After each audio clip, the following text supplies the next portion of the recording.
Hello Nandini जी।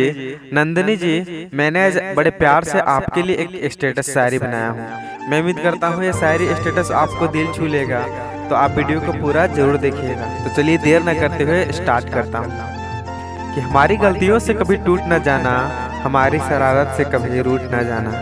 कि हमारी गलतियों से कभी टूट न जाना, हमारी शरारत से कहीं रूठ न जाना। आपकी चाहत ही हमारी ज़िंदगी है, कि आपकी चाहत ही हमारी ज़िंदगी है। ज़िंदगी में कभी हमें भूल न जाना, कि ज़िंदगी में कभी हमें भूल न जाना।